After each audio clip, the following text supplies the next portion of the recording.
want to talk today about what it's like to work in the industry when you're an artist and you have this need to create, but you also have a need to eat and stay sane, because this can be a life full of a lot of rejection. So it takes a certain level of tenacity and to just get to the next level and not give up and stay in the game. So I wanted to sort of start with Doug because he's the transition between what was old school and what the current day is, and he's navigated both of those worlds. She just officially called me an old relic. Not really. But close. Close. Okay, so you were a studio writer and the last of a dying breed. I think it was the last of a contract. There was no, when I got that deal, there was no one, I think they had to sort of look it up in a dusty old book at the Guild to see could we employ anybody. What was the Guild minimum to have someone working at a studio under a weekly contract? And you probably had, like at USC, you probably had this like perception of what it was going to be like for you. Like I heard some of the people asking questions at the end of the last session, do I move to LA, do I not move to LA, and all of that. And on your blog, you've got great stories about, when you first moved there. But I have not written a blog about my perception of what it would have been like. Yeah, but what the perception of what you thought it was going to be and what it really was, and then watching this whole landscape change so much over the course of the years, and where do you fit in then, Well, I fit into the old relic. You could lay on the couch and have this conversation. I know where I fit in now. Thank you very much for telling me. I have no idea what my perception was. I don't think there was any perception. It was film school, green, wide-eyed. I'm leaving. I'm going to go out. I'm going to try and make it, and live cheap, and work cheap, and write a lot, and get an agent. And And that's what happened. I got an agent, I got movies made, or got jobs. Had a lot of jobs until movies got made, and now I'm an old relic. I should be at the Courier 14 conference. Seriously, because that's the font you use now when you get my age. It's true. So then when things started shifting, like the industry shifting, do you think the big turning point was maybe the writer's strikes, or The last writer's strike of 2000, the last writer's strike was the huge transition, because that's when the studios, because it was also inconveniently at the time of the recession going really bad, the near depression, and all the parent companies having cash flow issues and saying, where do we have cash? Oh, we have cash at movie studios. So for the first time, they went to the studios and said, give us our money back. And so studios, the first thing they cut was development fees. That was one of the first things they cut. They cut some production, but they really cut their development budgets. And the writers went on strikes, and the studios took complete advantage of it, and almost in an almost Darwinian way, they changed how they did business with writers. They tried to lower the prices on all writers. They tried to lower and raise the bar on what it would take to get a deal. And then Marvel exploded, and the comic book movies exploded, and the marketing guys moved into the development side. So that was almost exactly when the big change happened. Yeah. You used to be able to go in and pitch Grosse Pointe Blank in 3 lines or whatever brilliant thing that Steve did. Now they want the whole movie, practically. And more of like package, at least from the new writers. Yeah, they want as much as you can bring them. They want everything. They used to develop talent back in the day. He has talent. We're interested in him. We'll pay him a little bit of money. Maybe he'll go. We'll give him a deal. We'll give him a chance on something, or a chance on 2 things. When they developed, the people knew how to develop. They were almost like editors. Now they want you. When you come into the business, they want your stuff bulletproof and ready to go. They're not into. They want you to develop yourselves and then present themselves to them. So in the course of all of this, is this when you started shifting? Because I know, like, writers write. I mean, in order just to survive for yourself and your sanity, writing stories and continuing to write stories? Is this when your evolution to also writing novels as well as still working on your screenplays sort of came into play, and that decision to branch out into another form of writing? Not so much. It didn't hurt. Mm-hmm. You know, the timing was good, but I wrote my first novel 20 years ago and gotten that published, and then wrote another one, and that was published, and developed those into movies that didn't get made, but still went through that whole process. So I was doing it beforehand. The transition into writing, around the same time, I will say you are right around the time. There was a time when people used to, you know, the Bill Goldman book everyone read. If you haven't read Adventures in the Screen Trade, it's still one of probably the preeminent book on being a screenwriter. And the first thing Bill Goldman says at the beginning of the book is, you know, when you write something, you're writing something. You got to know who you're writing it for, and the person reading your work isn't looking to like it a little or even like it a lot. They want to love it, and that's the bar you have to hit. You have to write something for them to love. That was, to me, always an easy bar. Not that it was an easy bar to clear, but it seemed very clear what you had to do to get there. Mm-hmm.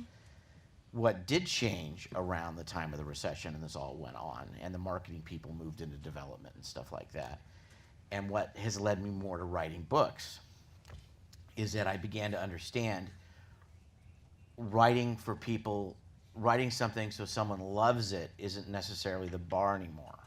The bar is now, is it makeable, is it packageable, is it fit the studio's marketing scheme of what kind of movies they want to make.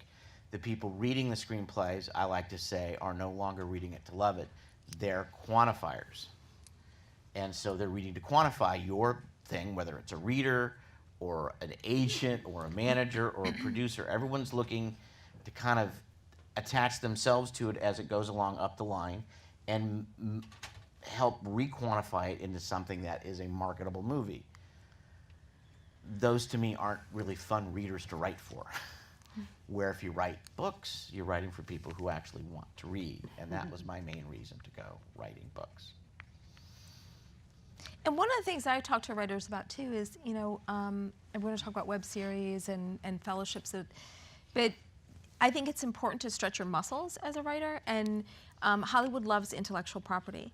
So you already have a script that you've already fleshed out the characters and the story, and not all scripts can translate well into a novel. Some stories are better served as a web series or as a TV show or as a feature, but some stories will surprisingly work well as novels. And to take and all it as a novel, and now you can self-publish it. There's all ways. It's just important to get your voice as a writer out in any way that you can. And they do love intellectual property. If it does well in the published world, then, you know, it's just another little...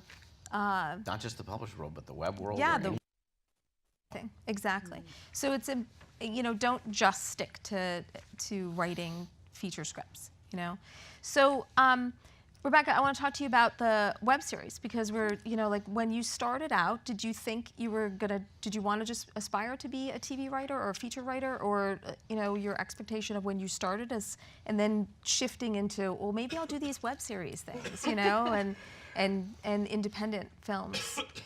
Well, for me, I wanted to be a TV writer at the time, and I wanted to do some sort of work that showed that I could write an episodic story. So that's why I got into the web series world. I had already done some short films in the past, and it just kind of seemed like the next natural step to do. And for me, I love producing my own work. Like, it's just what I love to do. It's hard for me to, because I'm crazy, and I, you know, like to torture myself. I don't know. But it's hard for me to write a story and then not want to bring it to life.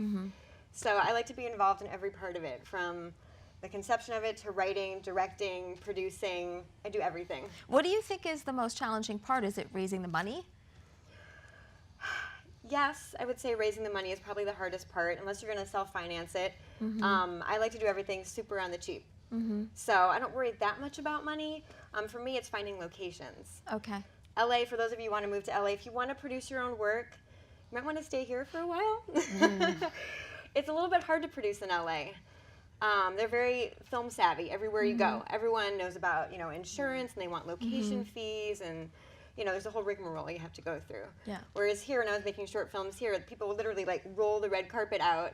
Yeah. Like, oh, you're making a short film? Great, come film it or wherever, you know. It Yeah. was amazing. So it might not be like that anymore, but when I first started 11 years ago, it was a So lot you did easier. you did the web series Split, and then but before you did Split, you did the short film that you went to con with. Yes. So yeah. And then you did the web series. Yes. And then branching out to a feature. That whole, do you feel like you did all those steps to sort of prepare you for this bigger nut?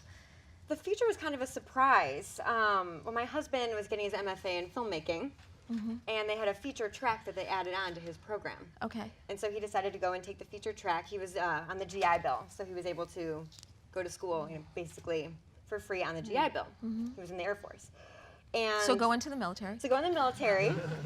That's the moral of the story. But essentially, we were able to get, you know, the equipment, and a lot of, you know, his fellow classmates were our, you know, crew, and so we were able to do it a little bit more on the cheap because of that. So, but we didn't necessarily plan on doing a feature out of the short. It just kind of, the opportunity presented itself. So. And did he write that while he was at school? Like, was it a?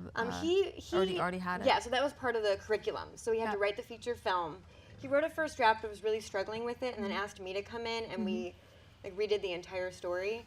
And then I brought it to a writer's group about 2 weeks before we were supposed to film, and they tore it to shreds, and then literally started over and rewrote almost the entire script Oh wow. in about a little less than 2 weeks. Wow. The actors had a week to memorize, and then we shot it. Oh wow. That's awesome. That's It's awesome. a little crazy. That is awesome. So, Tanya, when you started in doing the fellowships, before the fellowships, were you living in LA? Were you? Oh, well, that's a good question. I was living in LA at first. I started out writing features. I went, studied writing features, wrote some features, had like an assignment with a small director, had some options, and then my husband is British Indian, and he was asked to come and launch GQ in India. So we moved to India for 2 years, which was like being in a parallel universe, you know, it was very foreign and also so far away from the industry. Yeah. And that's when I had my breakdowns and cried because I was like, it's never gonna happen. I'm in India and I don't like Bollywood musicals. How's this gonna work? So I wrote all the time. I just like sat and wrote and wrote and wrote. And Ali and I were friends and had talked about doing something together at some point, and so we actually wrote a feature together over Skype. It was the first feature that we wrote together. It was like 12 and a half hour time difference, and we would shoot it back and forth. And then it went so well that I had been working on a pilot, and this is kind of a roundabout, but I'd been working on a pilot on with a different partner, and we submitted it to the Fox intensive program. And so we got in to that. And so I came back to the States and did that program for it was only a 6 week at the time, I think, or like 3, it was not very long. Now it's like a year-long program. And because Ali and I had been writing this feature and it had gone so well and we were just a better match, we wrote a Nurse Jackie spec. And it was kind of like, you know how like it takes, it's easy to get lost in a feature and mess it up. Basically, it's easy to mess it up. I can. Yeah, no, he's doing well.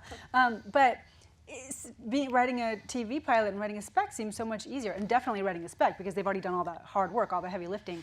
So I was like, we got to do more of this TV stuff. I want to get into one of these other programs, not realizing how hard it actually is because I didn't really know. I think it's better sometimes to not realize. how Yeah, hard it because is. there's now there's 2,500 applicants, and each year it kind of grows. And so we got in with the Nurse Jackie. We did Writers on the Verge together, and that sort of set off our career. Like we got our representation after that, and then our first job, and then our subsequent jobs. Yeah. And writing partnerships, I don't know if any of you guys are participating in writing partnerships. That's a whole other conversation we could probably talk for like hours on. I've had a few writing partners, and it is very much like a marriage. It is. There's amazing benefits to it. I love brainstorming and bouncing ideas off of people. I like being pushed and challenged, and so like my writing partner now, I'll he'll hand me a scene, and then I'll push it a little and say, well, what if we did this? What if we did that? And then he'll be, okay, well, what if we did this?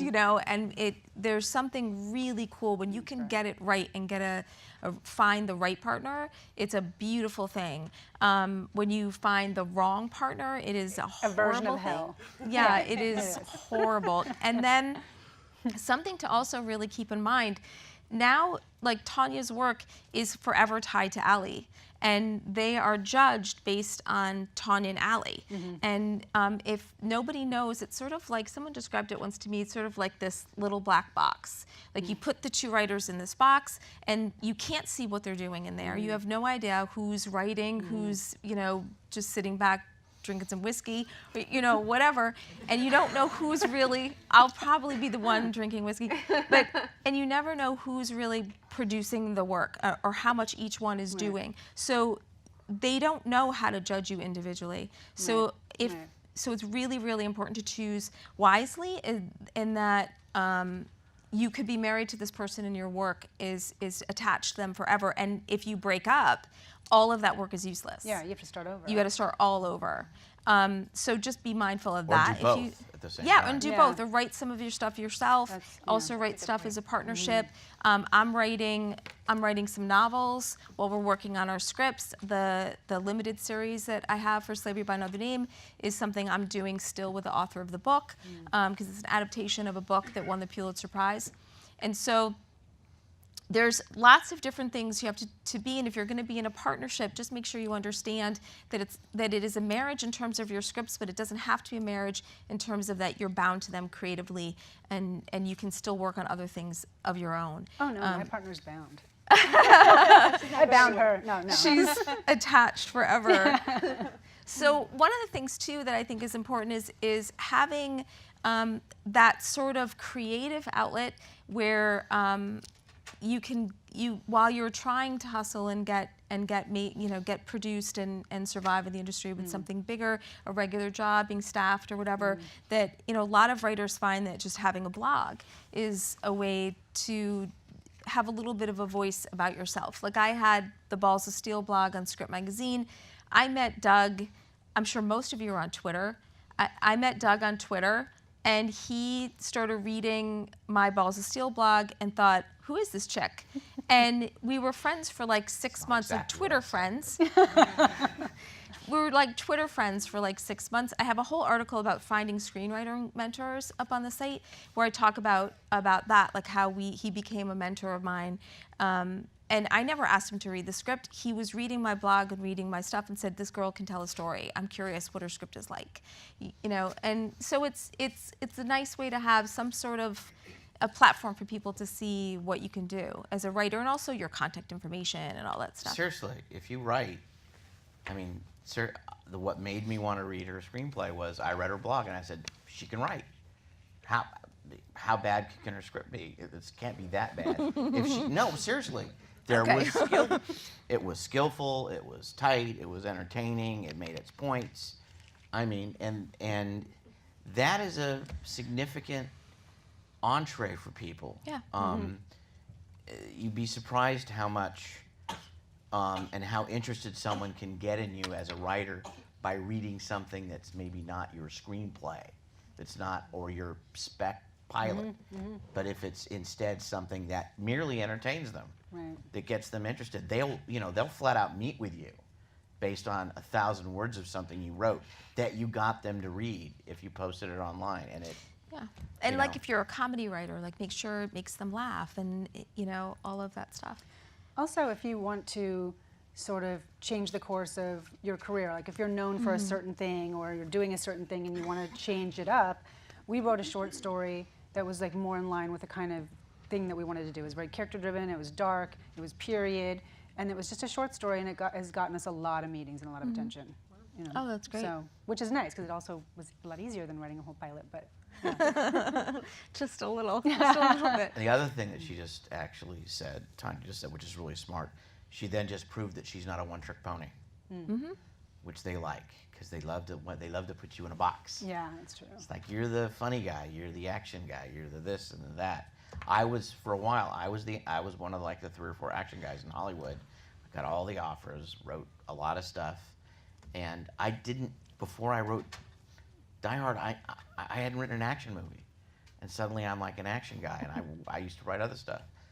The minute I published my first novel, doors opened up. And it's not that they read the book, because, you know, they don't read books unless they have a chance to buy them. They don't have time, but oh my God, you read a book, and then suddenly I had something more interesting to pitch, and I would get into those meetings, and you're an author all of sometimes a a lot of sudden. people will say to writers, like, just stick to one genre. What do you think about that? Yeah, I think it's BS. I do That's too. utter, completely BS. Yeah. You know, and here's a great example. That guy, my buddy Tom Schulman. Everyone turn around and look at him because he's Getting called out every session. You know, here's the guy who, you know, I'm just gonna pimp Tom out because he's gonna be up here a little while. Here's a guy who writes Dead Poets Society, wins an Oscar. Okay. Love that movie. Same guy who writes, you know, Honey, I Shrunk the Kids. Yeah. You know, and what about Bob? And Tom is not a one-trick pony. Tom's a really great frickin' writer, and he showed that right away. Now, you know, that's really hurt his career, having written 2 giant big movies that are not in the same box. Right. So that's proof. And I feel like too, like another thing is like choosing your projects. You know, like the project that you're going to give your time to. Like, how do you guys juggle projects and choosing what you're going to work on and what you're going to give most focus to, or do you just then pitch this and then stick it aside while you're doing some, you know, 10 other things, or, you know, what are you thinking about when you're picking your projects? Rebecca? Well, for me, especially with a web series, it has to be something you're going to be passionate about for a long time. I spent over 3 years on Split, so I needed to have 3 years worth of passion to propel me through, you know, all the writing and the editing and the promotion of it and all that, you know, the whole festival circuit and all that. So something you know you're going to be able to stick to for a long time. Yeah. And what about you, Tom? For us right now, our personal mandate right now is just to do things that we want to do, that we love, that are in the direction of where we want to go. Because that's why we did the short story. We also wrote a feature film, which everyone thinks we're crazy because like, you're working in TV, why are you going to write a feature? I'm like, well, we love movies. We've always wanted to do that. So we wrote a thriller. We wrote like a psychological thriller. And that's gotten us into, like, we've been taking meeting after meeting on that. And so it's always something where we feel like it's going to elevate where we want to go. We don't want to do what we've been doing, basically. I mean, not that I'm not grateful for all the jobs that we've had, but we're trying to, you know, rebrand ourselves, I guess I would say. And is the feature, because you're a TV person, when you're coming up with a feature idea, is there a part of you that's thinking like, well, maybe this could ultimately be spinned off into a TV series?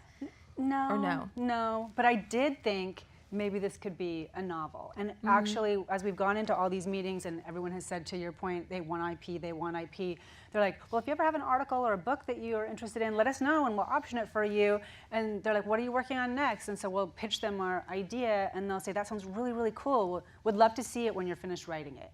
But you know, we're new in the feature world too, so we're not just gonna walk in with like the 3 lines, and we're also not doing super high concept, you know, 4-quadrant movies. We're doing little psychological thrillers right now. So we've been told by a couple of people in the room, like, you should write that as a novel and then come out with it, you know, with the script. Have you So- thought about doing it independently? Because Rebecca could produce it for you. Maybe I'll think about that. Yeah. On the cheap. On the super cheap. On the super cheap, yeah. Well, yeah, one of our movies has twins in it, so that's not super cheap if it's played by one person, because you need the visual effects But yeah. I see it as a challenge. All right. We'll talk. We'll do drinks. Yeah. So Doug, what about you and your projects? Like when you're writing your books and do you think about, when you're writing the books, thinking about using them for all different types of venues, like TV, book, or being adapted to a feature film? Are you thinking about the big picture? It depends on what book and when. The current series I've just started and I'm doing.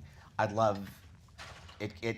The character was developed out of trying to develop and fail to develop a television series that I just couldn't. Whatever I was coming up with was really bad. But I had this one character that ended up in a book, and then once he was in a book, I said, oh, there he is. Where was he when I was trying to come up with this pitch? a while ago, and then he's now developed into a series of books, and is, well, hopefully, I'd like to see it as a TV series. But back when I was writing my first couple books that were, that were novels that I hoped to develop into a screenplay, the first was something I came up with as a screenplay, and said, and I wanted to write a novel, and this was the idea I had in front of me that was the most fully formed. That was all it was. It was going to be a script. It was like Cape Fear, and I just said, let's just. So I wrote the book. I sold it as a feature, and developed it as a feature. The follow-up book, the same thing happened. I sold it as a feature, but the interesting thing about that was, and the most liberating thing about that was, I'd written it as a book, and I made decisions in it as a book. More so than the previous book, where I said, you know what, I'm writing a book. I don't have to do this that you would do in a movie. I don't have to make that right turn. In a book, you could do a left turn and then come back to the right turn. And by the time I got to the writing the screenplay part of it, I'd done the book, and I felt free and very liberal in how I was going to adapt the novel. I mean, the book. At least adapt it to the screenplay. When it came to the screenplay, I felt like I'd written the book. I don't have to worry about being beholden to my work. I was just happy to write a different version of it as a movie. So it's always there if it's going to go to different places, but it doesn't have to be. It's really nice if it gets made into a movie. That pushes a lot of books, gets you a lot of new readers. But at least you talk about having it as an IP first. When you have it as your IP, not only do they take, it's funny, they look at it differently if it's an IP for some reason. Like it's something a little more precious than a screenplay. And it's not. But so that helps. But also, no matter what happens to it, you always have it the way you wanted it done that way. If someone else takes it, I have no issue if someone buys my book and turns it into something really bad. Because I wouldn't love it. It wouldn't be my favorite thing. But I can always say, well, I sold it to them. I paid them. I cashed the check. I gave them the right to go ruin my thing. And if they did, I'm sorry about that. But please read the book if you really want to know what it was really like. So.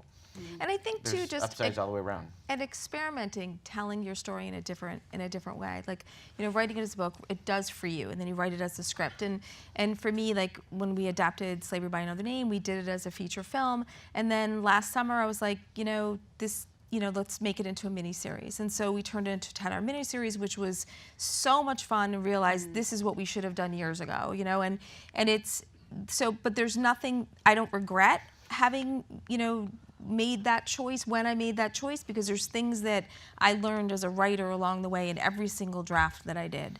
And even, though, you hear rejections and passes all the time, it's really, really important for your sanity to focus on what you're learning and becoming a better writer, and just being humble and glad that people are reading your work and giving you feedback.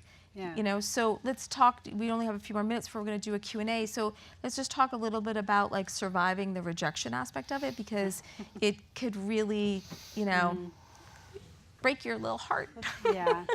Liquor's always a good place to start. I agree 1,000%. Yep, wine is good. Crying. I like when I get notes, sometimes I'll spend the first 2 days just crying. Like just letting it all out. I got some notes from him once and Tom, I think that made me cry. And I wrote a whole article about what to do when you feel lost, and when you've lost your way, and just about staying in the game, because it's super, super important that you find that way, to sort of stay in there and not give up on yourself, because if it's like the curse of being an artist. You have to have failures to get to the successes. It's just a part of the business. It's a part of the nature of it. And so I think what for me makes it easier will also answer the sort of two-parter question you had, which is how do you juggle projects? Is that we do juggle projects because we always like to feel like we have irons in the fire. So we're writing a pilot right now. We're writing and that's like we're like almost finished with the first draft. We're just breaking story for a pitch that we sold, where we know we're going to have to do a rewrite on this one feature, and we put in pages to Sony and another production company that were like initial, like this is where we see the pilot going, and these are the characters, and they're like, okay, you know, so that's kind of how we're doing it. We're just trying to always be producing something. What's the next idea? What are we rewriting? What's the rewrite that we have to do? What are we breaking? That way, if something doesn't go and something fails, we feel like, oh, we have this other option, maybe this will happen. Plus, it keeps you extraordinarily facile. Yeah, it's really good for the brain. Yeah, it is. It is. It's good, you know. Rebecca, just a couple thoughts on Rejection for you, and then we'll do open up for a little Q&A. Well, for me, that's part of why I produce my own work. Yeah. Like, you know, if I write something and then I produce it, and then I have something else that I'm, you know, trying to sell or trying to get out to an agent or something, and nobody's interested, it doesn't really matter. I have this other thing that I did myself. I don't need that approval from somebody else anymore. I have it for myself by producing my own work. Yeah, yeah, that's so huge. That's part of why I do it. Yeah, that is huge. And I think I'll always have something that I do myself that's just mine, that I didn't need somebody to give me an okay or a thumbs up or pay me anything for it. I just, you know, I did it for myself. I think that's really smart, because I feel like there are people that are hired to just look at web series and short films, and you can get noticed by that. You can, absolutely. I used to work in development, and the producer would have us go on YouTube or go wherever and try and find talent. You know, when I worked in casting for years, they would just scour YouTube and Funny or Die, looking for the next person. Wow. They weren't reading, you know, screenplays or anything. They were looking for the next person who was producing their own stuff. Yeah. You have the power. You have the power. Yeah. You do. And now there's so many more ways to break in. I mean, you know, there's no just one way anymore. I mean, there's so many ways, and to be as creative as you can about getting your work and your voice and your stories out there is so important. And there's so many different platforms to do it now. But one more thing about Rejection. Okay. It's an uphill climb. It's all a battle. Everything's a battle the whole way. Okay. And Rejection is just one of the arrows in the battle that they're coming at you with. And I mean, it's a battle to get read. Well, a lot of people, it's a battle to get from fade in to fade out. You know? Yeah. It's a battle to get people to read it. It's a battle to get within yourself to get better as a writer to where you can write something that people want to read and then move up the ladder. It's a battle to get it sold. It's a battle to get to deal with the notes and keep it in what you want it to do. It's a battle to find casting. It's a battle to get financing. It's a battle to get it with the right studio. And in the end, back to Rejection, sometimes it's a battle after you spend 2, 3, 4, 5 years on something. You get rejected by the audience who doesn't go see it. It's a frickin' battle the whole way. And So just start drinking now. no, it's just a battle. It's a fight all the way through. You just have to know there's really never where's the moment I break through? No. And I remember, and I had a conversation once with Barry Levinson when he was like one of the 3 or 4 guys that said, I want to make this. And all actors jumped on board, and studios came in and financed it, and they went ahead and did it. And I caught him at a very frustrating moment where he was dealing with a whole bunch of marketing issues. And he looked like the most frustrated, beat down guy I'd ever bumped into. And I said, this is just really curious. You're acting like you're getting your ass kicked right now, and you're Barry, excuse my language, you know, Levinson. And he just said, here's a guy who started off as a writer, right where all you guys are. He says, it's been a battle from day one, and it's a battle till the end. And when you stop thinking it's a battle, you've lost. Yeah, I agree. And I agree with that. I just kind of said, that makes complete sense. So never be surprised. And Rejection's just one of those battles, you know, and you're going to fight all the way through until it's done. And by the way, when you're and if you're doing really well, when your movie is in theaters and it's a hit, by then you're already in 5 more battles going on. Yeah. On these other things that you're doing. It's just, it never ends, and that's the fun part. Yeah. You're challenged from day one. Yeah. Does anybody have any questions for these guys? Can we raise up the lights a little? No. Okay, thank you very much. You know, and here's somebody while they're coming up to the mic. Doug always told me that like the hustle never ends, Yeah. and that was one thing I always remember him saying to me. There's an article I wrote after my last trip to LA. I go out a lot and pitch. I live in New York. And it's called 11 Ways of Developing Your Screenwriting Hustle. And literally I tell you all the things I've learned over the years about how to stay alive and keep hustling and being humble and like a thousand other things in there, but actually 11 things. But so you can Google that on Script Mag. Yeah, I just had a question. It's kind of a hot topic about diversity in Hollywood and in writing. And I just wanted to know from your perspectives, from the inside, how do you see the climate right now for people from several areas in the world and people of different cultures, and what it's like for them to be able to voice their experiences and their upbringings, and whether that's actually a strength in the industry right now? I'd like to answer that because I am a diversity writer. So that's how I got into those programs, is that I'm a diversity writer. And there's more openness to it now. There's more awareness about it. As you see, like Empire is huge now, fresh off the boat, but it still has a long way to come. And just from my experience in being in the writer's room, sometimes you're in a room where you're the only diverse voice in the room. And then I've been on shows where there's like 4 or 5 of us, which is a surprise. But I think more often than not, there's not as many diverse voices and there's not as many women in the room either, which they don't necessarily consider diverse. I want to also just say that it can be a challenge to be the diversity writer. The first show that I was on, I was paid for by the program. And because I don't necessarily look to everybody like a diverse writer, most people didn't know, but then there was a topic that was happening in the room. And it was, I grew up in a reservation town, and I'm white, Mexican, and Native American. And we were talking about an idea that was like going to take place on a reservation. And then all these people were saying pretty much terrible things, right? So I just left the room because I was like, whatever, I'm not going to take offense. And then while I left the room, somebody was like, well, you do know Tanya is. And so then that whole dynamic changed. By the time I came back, that's how I handled it, was just to excuse myself, come back.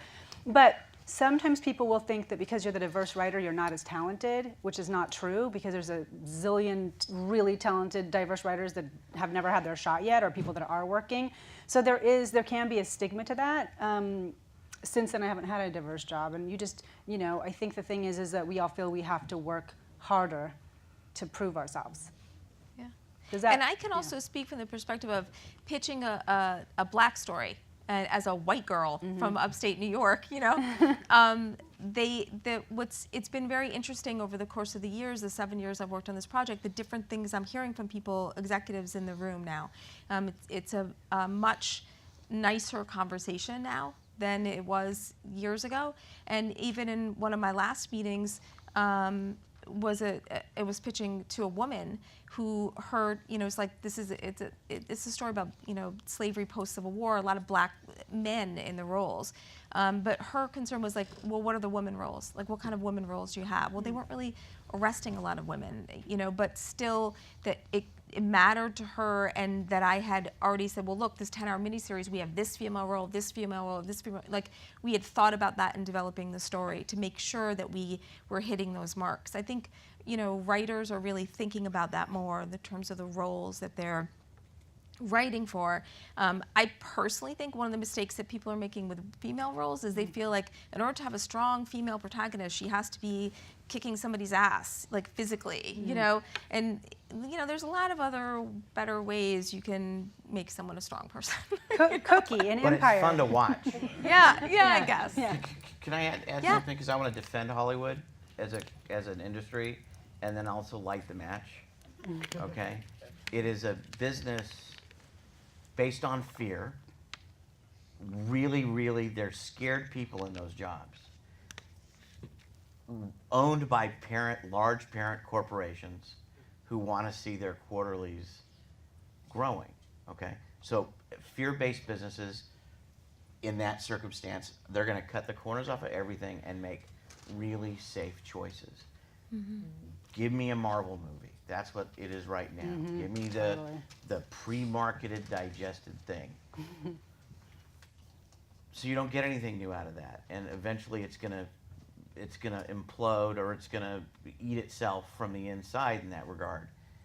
Yet at the same time, the paradigm exists out there over and over again that if someone comes up with something new, no matter what it is, whether it's something that's ethnically based or is a completely new concept or way of looking at a movie or how to make a movie, and there's almost, unfortunately, someone has to go outside the box, outside the system, and make something different in some way and prove that it's commercially viable. And suddenly Hollywood says, hey, and that's how they're going to start doing that in Hollywood. They're going to, once they see that, oh, there's a marketing paradigm behind it, it's great. I mean, I can't imagine how many urban hip hop historical musicals we're going to start seeing after Hamilton. It's like that breaks all these rules, and now suddenly it's making money hand over fist. They're not going to look at that as an anomaly. They're going to look at, okay, how can we skin that cat? So, but still, someone has to go outside and prove it as something, and that's where the hard work is. And that's what Shonda did when she put, a black lead in, and then it's like, oh wow, black women are strong, sexy, amazing actresses. Let's get the next one in there, and then they start asking for that. They'll be like, we need a strong black lead. She had Grey's. She had Grey's, Anatomy, which was a success. But they gave her a back end order. Yeah. It wasn't the front end order. They gave her That's right. what they gave her that back end 12 because it's Shonda Rhimes and she's really, really smart, and she did Grey's Anatomy, and then obviously that worked, and they said, okay, now let's where's my Shonda Rhimes show? Yeah. But that's there. The inside game is still always going to be safe, fear, safe, and it sucks. Yeah. But every glass ceiling is meant to be broken and can be broken. So. Absolutely. Break every rule and have it make money. That's what I believe. That's. And also too, I don't know, like when you guys move out to LA, or even before you do, like I live in New York, so I have a day job as editor of Script Magazine.